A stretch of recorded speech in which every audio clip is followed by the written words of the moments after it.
On a scale of 1 to 100, how would you rate your current interview skills? Let's be honest, with this one strategy, I promise you'll jump to at least an 80. And the best part is, it's so simple and no one is doing it. This is the strategy that separates the good enough candidates from the front runners. I'm really excited to get into it. But first, we need to rethink how we approach interviews. Most people see them as one-sided interrogations where the interviewer holds all the power and you're just sitting there hoping to impress. No. That's not how you win an interview. Let's think of interviews as conversations, a two-way street where you can both explore how you can bring value to each other. And here's the thing, everyone says make it conversational, but no one tells you how to do that. Let me tell you the secret. I have a hot take when it comes to interviews. You need to ask questions. Lots of them. In fact, you should be asking as many, if not more questions than an interviewer. Let me explain why. People love talking about themselves or about something that they know really well. It's human nature. So why not give your interviewer the chance to do just that?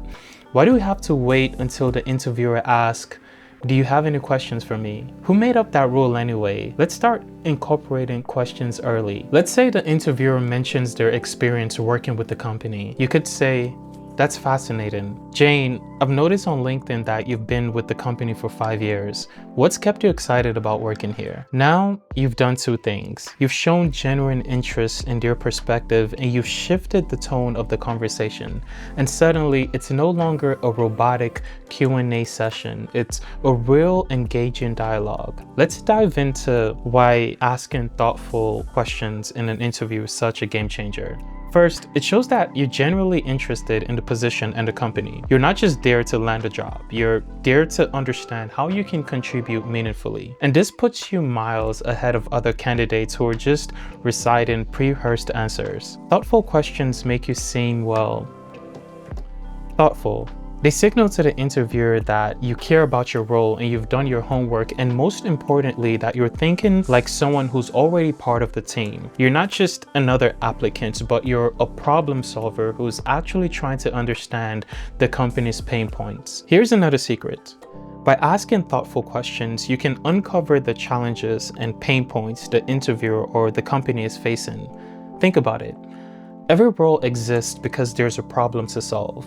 And if you can understand what's keeping the interviewer or the company up at night, you can position yourself as the solution. For example, if the interviewer mentions that the team has been struggling with cross-functional communication. For example, if the interviewer mentions that the team or the company has been struggling with cross-functional communication, you can respond with, "Wow, that's really interesting. In my previous role, we faced a similar challenge and we implemented a weekly sync up that improved collaboration significantly. How does your team handle communication between departments?" Now you've done two things. You've shown that you understand their challenge and you have positioned yourself as someone who can help solve it. This shifts the dynamics of the interview where you're no longer just answering questions, but you're steering the conversation towards your strengths. Let's stop saving our questions for the last few minutes of the interview. That's outdated advice. If you sprinkle thoughtful questions throughout the conversations, you'll stand out. It shows that you're not just trying to impress them, but you're actually trying to understand whether this role in this company is the right fit for you. And here's the kicker. Asking these types of questions reveals what the interviewer values the most, and that's insider information that you can use to tailor your answer as the interview progresses. Now you're not just passively receiving information, but you're showing that you're engaged and thinking like someone who belongs on the team. This kind of approach leaves a long-lasting impression. Here's the takeaway. Let's ask questions, not just at the end, but as a way to genuinely connect and to uncover what matters most to the interviewer and to guide the conversation in your favor. If you're ready to transform your interview game, you can visit my website for free interview questions and answers, plus more strategies just like this.